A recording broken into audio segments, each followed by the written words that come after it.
So what made you want to get into the wrestling business? What made me want to get into the wrestling business, actually, I was 9 years old, and me and my father were getting ready to watch the Rangers versus the Montreal Canadiens, believe it or not, here that I'm in Canada. And the game was blacked out due to snow, and they showed WWF wrestling from Madison Square Garden, and it was Bob Backlund defending the WWF title from against Bulldog Brower, and I was hooked from that moment I first saw it, and it was like nothing I've ever seen before. Before that, I wanted to be a New York Yankee, and I wanted to play third base for the New York Yankees, but as soon as I saw professional wrestling, all my dreams went that way. And how did you go about getting into the business?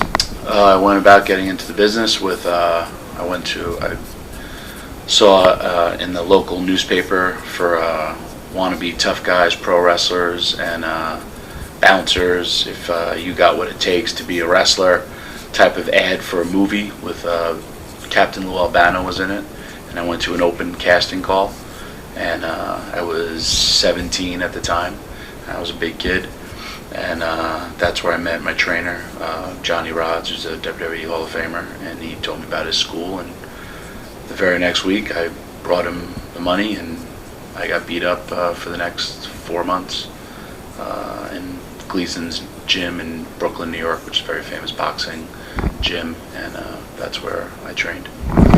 So a lot of people think wrestling's fake. I mean, you played football and probably a bunch of other sports. How do you compare the wrestling training to sports? When people tell me that wrestling's fake, I basically go through the litany of injuries that I've had. If I start at my head, I don't know how many concussions I've had. I don't know how many times I've been knocked out. I broke my nose 3 times, chipped my teeth, I broke my neck. I wrestled for 3 months with a broken neck till I broke my back. I tore both my pecs, I tore my shoulder, tore my bicep. I had my groin, my testicles. Jerry Lawler hit him with a Singapore cane and ruptured my testicle. I've crushed my heel. I broke in, I think, 14 fingers. And you think about all the studies that they're doing today with concussions and all the head trauma. Compared to boxing, they wear gloves. Football, they wear helmets. Every time you bump, every time you fall and hit the mat, and every time you pop back up, your brain rattles. Your brain is encased in fluid. When your brain hits your skull, that's called a concussion. And that fluid, it protects you from your head hitting it. But every time you hit that mat, your brain stops for 1 second and kicks back in, and we're always stop, go, stop, go, stop, go. As opposed to, you think about football, when they have protective headgear, they hit, they at least have 45 seconds to recover. We don't. Most people don't really disrespect me ever saying that it's fake, because there's nothing that I do out there that's fake. Predetermined, the outcome, but that's probably about the only part about it. And I love when I see people just going to wrestling school and they hit the ropes, and you see the welts on their back and the bruises from the ropes, or the first time people learn how to fall, and there is no proper way to fall. And a lot of people, the doubters, once they actually get in the ring and do it, they become believers. Now, probably one of the most brutal things ever in wrestling was part of your angle that you did with Sandman, where you took a beating, and also the Singapore cane, with the Singapore cane. Can you kind of tell us about that? I was a good-looking kid, and the fans of Philadelphia didn't like my looks, but they respected my wrestling ability. And Taz basically told the booker, who was Paul Heyman, that I was really tough.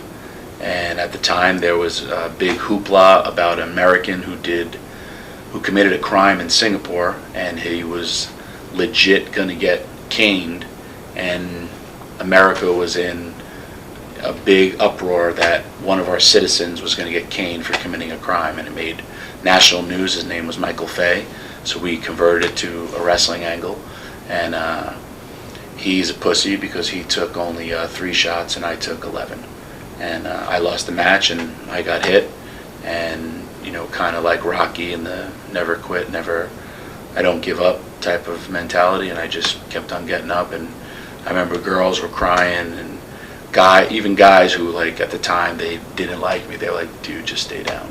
And I just kept getting up, and then from there, kind of like my career was, it was all part of I don't want to say the folklore, but it was just kind of the stepping stones that made me the man who I am today. So that happened in ECW. You're probably one of the most known wrestlers from ECW. How did you get involved with ECW? Got involved with ECW. Gave Paul Heyman my pictures and tape. One day when I met him, he lived fairly close to me. He told me he was going to start this show called ECW. He was taking over the book, and I went there and showed up on his first day, and had a job ever since. And what was Paul Heyman like? He's the craziest man I've ever met in business. Paul's Mahoney's number 2, Little Guido's number 3. He's a crazy man. He's good at what he does. He's also crazy, but a lot of crazy people are. And you also had some contact with Terry Funk in ECW. You got to know him a bit. Can you just tell us a bit about what you think of Terry Funk? Terry Funk gave me a lot of guidance early on. Him and Mick Foley are guys who are very, very giving and caring back to the business, which how this business should be. You didn't get that with a lot of the old timers, but here's a guy who did. And I mean, hell, he was the one who called Vince McMahon and told him about bringing Hulk Hogan to WWF. And Terry Funk is, at 50 years old, he was doing moonsaults to the crowd to step up his game and change his game because he believed in ECW. He's a man who he never rested on his laurels, and if he could get in there and fight, he is probably one of the toughest men. I don't care how old he is, but he's just he's a beyond helped me out in my career big time. And we are well aware that he's tough. Do you have any particular story about him that really showed how tough he was? I saw Terry Funk do a moonsault to the floor and hit the concrete with his head, and looked at me and said that was a stupid thing to do, and just kept on wrestling. Terry is beyond tough. I mean, I don't know how you could hurt him. I've never had a match with him. I've tagged with him, and even, knocking on 60, he's doing a moonsault off a ladder and falling into barbed wire. I mean, I've had a great career. I hope I can continue to go just as long as, Terry has, because he's still going. As a lot of people know, or a lot of people watch this documentary, I'm sure they're going to see a lot more footage of Terry Funk, and he is tough. And you went from ECW to WWE. What was that transition like? Going from ECW to WWE, I was the boss, and then I went to, your low man on the totem pole, and I had a great career there, and I went to the office for a little bit, and then back when they brought back ECW, and I had a great 10 years there. I couldn't take it anymore, and so I decided to leave. Now, a lot of people think wrestlers are all friends backstage. They don't realize that there's cliques and things like this. Did you experience kind of any resentment towards you when you first got backstage in WWE? No. I pretty much knew a lot of the guys there. When people ask, I've seen more fights in the back than most people. If you think about it, if you want to take it from the most basic form of when you're playing around with your friends, and if you're in your backyard or in your house and you're playing around, I think we've all done it, played around wrestling when we were growing up, and tempers will start to flare. Then let's say you add about, there's politics behind it, then you could also talk about, hey, we're talking about money, we're talking about, future earnings, or if guys, don't like what they do in the ring, and tempers flare. But I mean, I've been in riots because of the fans, and we've also had some real fights in the back, and I've seen my fair share. Now, you worked in talent relations for a while. Hannibal is a big part of this movie. You sent him back for about 10 tryouts or so. Why did you think he had potential to have a job in WWE? When I first saw Hannibal, I thought he sent me a tape. I talked to him on the phone. There was kind of a procedure. You know, he sent me pictures, sent me tape. He was a big kid, and he could move good. And I thought he was someone that WWE would be interested in. I mean, I've hired maybe 100 plus people, you know, world champions there in WWE, and, you know, people in TNA I gave their first breaks to, and in ECW. It's just kind of like, you know, I've had a good eye. My reputation spoke for itself, and, you know, I don't know why he never got the contract to go, but I thought he was definitely someone, and that's why I kept bringing him back, because he was, you know, someone I thought had the potential that they would like. I was kind of like the first step. And now you wrestle for TNA. Can you kind of tell us why you left WWE and Sure. what it's like in TNA now? I left WWE. Their whole youth movement and the way they treated ECW, I just really wasn't happy with it, and I don't blame them. There's no ill feeling towards them. They do their business their way. I just had a disagreement with it, and I was asked to stay and on board, and I just didn't want to. I felt I had more to offer the wrestling business, and I went to TNA, and I've had a good time in TNA so far. I mean, I wrote the owner of the company, Dixie Carter, gave me a pay-per-view, and I wrote the whole show, and it was financially successful. I would like to continue to. I'll be 40 in February of this year, and I would like to continue to wrestle as long as my body holds out, and I feel I can still contribute in the ring, and as well as do behind the scenes. That's what I like to do, because that's what I've been doing pretty much my whole career. Like to take the next step to be more competition with WWE than they are now? I don't think anyone will ever, and nor should they, surpass WWE. Their infrastructure, WWE is a machine, and I'm all for competition. TNA needs to do a lot of different things. If you look at it sports-wise, if your offense that you're playing against isn't winning your games, you got to change your offense. If your team is getting scored upon, you got to change your defense. If they're going one way, you have to go the other. That's kind of, you know, my vision for TNA, but again, it's not my company. I'm really enjoying my time there. I think, you know, there has to be a lot of different changes made, and, you know, we'll see if it happens. And finally, what is it like having the odd independent match now after being in WWE for so long, wrestling in front of 20,000 people at times, and tonight you might be in front of 200 or 300. Is it any different for you? It is not different at all for me to come wrestle in independence. I actually really enjoy it.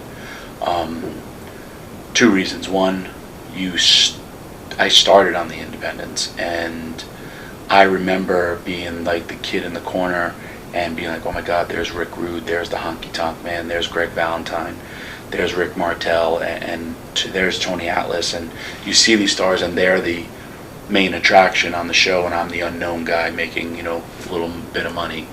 And yes, the independents have changed since I've started them, because when I started them, independents were always good houses. I mean, an independent show was nothing under 1,000 people, but again, that was, you know, I started in '89, and, you know, wrestling was on fire, and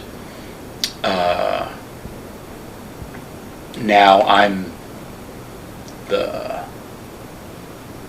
guy who comes in to try to help draw the crowd, and then there's a bunch of unknown guys wrestling and girls wrestling on the show, and I'm also the guy who wrestles the local guy or wrestles in a tag, and you know, a lot of those guys that I wrestled really helped me, and I hope to help the person that I wrestle. And, you know, I've been doing this, I've left WWE for 1 year now, and I've already helped get, I think, 7 or 8 other people hired from shows that I met at indies, because, again, it's, you know, when you're caught in your own little bubble, in your own little world, you don't get to see other people going out and doing it. I saw one of the best damn ladder matches I ever saw on an indie show. It was a tag match, and these it was a 3-way tag match, and these 6 guys did stuff for a ladder for the belts of their company, and blew me away. And they did it in front of like 200 fans. And, you know, to me, I'm still a fan of this business, and when I stopped being a fan, I never wanted to become that bitter old timer. When I stopped being a fan, that's the day I get to walk away. And just to see those guys go out there and put on a show like they did, and I know there's a bunch of guys out there tonight and next week and the week after that, you know, go out there and bust their ass. And also, I love when they say, hey, can you watch my match? Or they ask me if I watch their match and can, you know, any critiques. And or if they tell me, man, you know, I idolized you, or you're the reason I got into wrestling. I a lot of times apologize for that comment, but and, you know, but they tell me how, you know, ECW affected their life, or it's a good feeling. And you know what, it's also a bit of a reality check. Before we were talking about the movie The Wrestler, which harpens on the bad parts of pro wrestling too.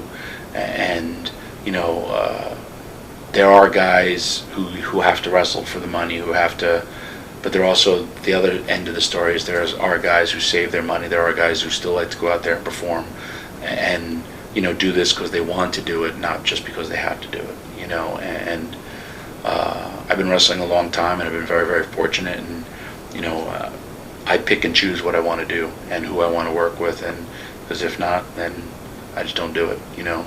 And that's a luxury that after 21 years I finally got, you know, the right to do, of working my ass off. But I do it because I love it, and I look forward to seeing the men and women out there. And if I can help more guys and more girls get jobs in WWE or TNA, or, you know, help that way this business, that's what I love to do.